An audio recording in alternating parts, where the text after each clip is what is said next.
Power descent के दौरान lander के सटीक पोजीशन और वेलोसिटी का ज्ञान होना बहुत ही आवश्यक है।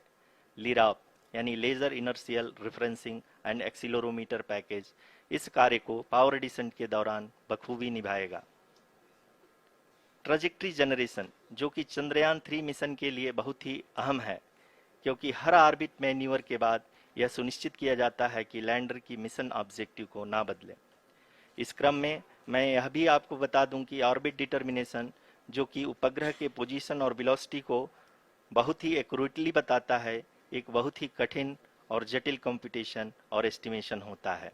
चंद्रयान 2 का OHRC पेलोड अब तक काफ़ी ऊंचे स्तर का डैम प्रदान किया है, जिसके फलस्वरूप लैंडिंग साइट के सीमा को बढ़ाकर 4x2.4 किलोमीटर कर दिया गया है, जो कि पावर डिसेंट के दौरान सॉफ्ट लैंडिंग कराने में काफ़ी सहायक सिद्ध होगा।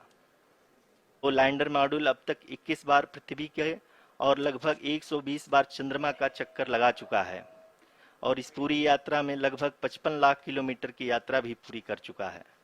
अब तक के इस पूरे अभियान में यह भी सुनिश्चित किया गया कि सारे ऑर्बिट मैन्यूअर्स इस प्रकार किए जाएं कि लैंडिंग साइट पावर डिसेंट की शुरुआत से ही लैंडर के ऑर्बिटल प्लेन में बना रहे। यहाँ यह भी सुनिश्चित किया गया है कि चंद्रयान 3 को रॉकेट से अलग होने से लेकर के चंद्रमा के निकटतम कक्षा में स्थापित होने तक सारी गतिविधियां चंद्रयान 2 के तरह ही हों। और अब हम यह कह सकते हैं कि यह प्लान पूरी तरह से 100% सफल रहा। हालांकि लैंडर मॉड्यूल के सेंसर्स और प्रोपल्शन सिस्टम को इस तरह से मजबूत किया गया है कि लैंडर पावर डिसेंट के समय किसी भी आपदा से बाहर आकर के मिशन के मुख्य उद्देश्य को पूरा कर सके। इस क्रम में लैंडर के मुख्य सेंसर्स कारा, लासा, LHBC, LDV और LHDAC का कार्यात्मक परीक्षण भी किया जा चुका है। LDV जो कि पूर्णतः स्वदेशी तकनीकी से बनाया गया एक नया सेंसर है, इसका मुख्य कार्य लैंडर के वेलोसिटी को तीनों अक्षों में कंप्यूट करना है। Explain all the secret. If I tell the secret, the others will learn and they will become very cost effective. See, ISRO already strong.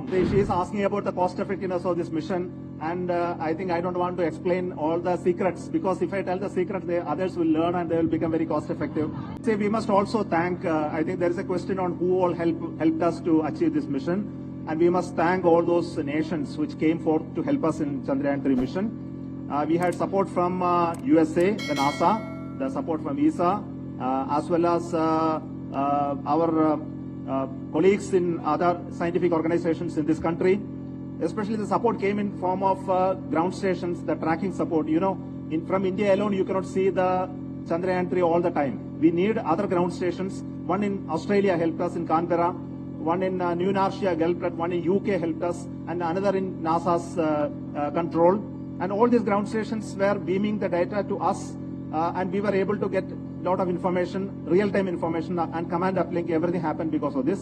The second help came from the Jet Propulsion Laboratory of NASA, JPL, and they were also estimating the position of the Chandrayaan 3 very accurately using their technology and passing on the information to us, which gave us confidence to work on the mission design, trajectory design of the final phase of the mission.